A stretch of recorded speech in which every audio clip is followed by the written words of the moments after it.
Hello ସାଙ୍ଗମାନେ, ଆଜି ଆମେ ପହଞ୍ଚିଗଲୁ ମା ହିଙ୍ଗୁଳାଙ୍କର ଯାତ୍ରା। ଏଇଟା ଦେଖନ୍ତୁ, ଏଇଟା ହେଇଛି ଗୋଟେ ଲାଇଟ୍ ଗେଟ୍ ହେଇଛି। ୟାପରେ ଦେଖନ୍ତୁ କେତେ ଗହଳି, ଗାଡ଼ି ତ ଅହରହ ପୁରା ମାନେ ଯାଉଥାଏ ଆସୁଥାଏ।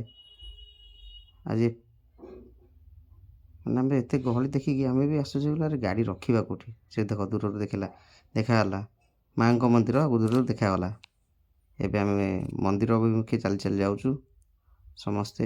ଆରେ ବାପରେ, ଏଇ ଯେଉଁ ଖରା, ହେ ଭଗବାନ, ଦେଖୁଛନ୍ତି କେତେ ବଡ଼ ମନ୍ଦିର। ଏପଟେ ଗୋଟେ ଗେଟ୍, ଆମେ ଏପଟେ 4 ନମ୍ବର ଗେଟ୍ ପଟେ ଭିତରକୁ ଆସିଲୁ ଆମେ। ଆରେ ଭାଇ, କି ଲାଇନ୍ କିରେ, ମାନେ ଦେଖାଯାଉନାହିଁ ଏତେ ଲାଇନ୍ ଯେ ସରୁନି। ଯେତେ ଦେଖିଲେ ଆମେ ତ ଭାବିଲୁ କେତେ ଟାଇମ୍ ଏଇଠି ଠିଆ ହେବାକୁ ପଡ଼ିବ। ଦେଖନ୍ତୁ, ମୋ ପୁଅ ପଚାରୁଛି, କହୁଛି ବାବାରେ କ'ଣ ଲେଖା ହେଇଛି? ରାମ ରାମ ଲେଖା ହେଇଛି। ଦେଖନ୍ତୁ କେତେ ଲାଇନ୍, ଆଗ ପଟେ ଯେତେ ପଛ ପଟେ ସେତେ। ଆଉ ଯାହା ପ୍ରଶାସନକୁ ଧନ୍ୟବାଦ, ଏଡ଼େ ବଡ଼ କୁଲର୍ ଲଗେଇଛନ୍ତି। ମୋ ପୁଅକୁ ପଚାରିଲି, ପୁଅ ଥଣ୍ଡା ଲାଗୁଛି ନା? ହଁ ଥଣ୍ଡା ଲାଗୁଛି। ସାଜସଜ୍ଜା ତ ବଢ଼ିଆ ହେଇଛି, ଲୋକଙ୍କ ପାଇଁ ଭଲ ବ୍ୟାରିକେଡ଼୍ ହେଇଛି। ଲୋକ ଶାନ୍ତି ଶୃଙ୍ଖଳାରେ ଚାଲି ଚାଲି ଯାଉଛନ୍ତି, ପୁଣି ଚାଲି ଚାଲି ଆସୁଛନ୍ତି, ସେଇପଟେ ବାହାରୁଛନ୍ତି। ସାଜସଜ୍ଜା ବଢ଼ିଆ। ଦେଖ, ଏଇ ଯେଉଁ ମା ହିଙ୍ଗୁଳା ଲେଖା ହେଇଛି ସେଇଟା ହିଁ ତା'ର ଏଣ୍ଟ୍ରି ଗେଟ୍।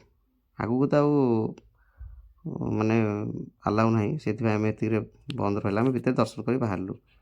ଦେଖନ୍ତୁ ଏଇ ଜାଗାରେ ମା ଏଠି ଆବିର୍ଭାବ ହେଉଛନ୍ତି।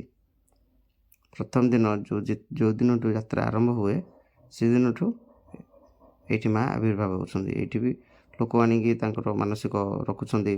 ମାନସିକ ପୂରଣ ହେଉଛି ମାଙ୍କର ମହିମା ଯୋଗୁଁ।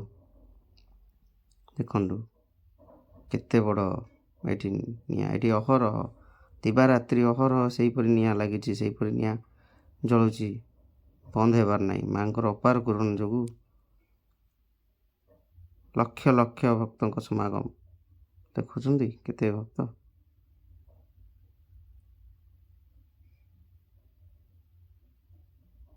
ଯାହା ହଉ ପ୍ରଶାସନକୁ ଧନ୍ୟବାଦ, ସେ ଏତେ ବଡ଼ ବ୍ୟବସ୍ଥା କରିଛନ୍ତି ଭକ୍ତଙ୍କ ରହିବା ଯୋଗୁଁ। ଏ ଯେଉଁ ଖରା ହେଉଛି, ଅସହ୍ୟ ଖରା, ଅସହ୍ୟ ତାତି। ଏହାରି ମଧ୍ୟରେ ଆମେ ଯାଇକି ପହଞ୍ଚିଗଲୁ।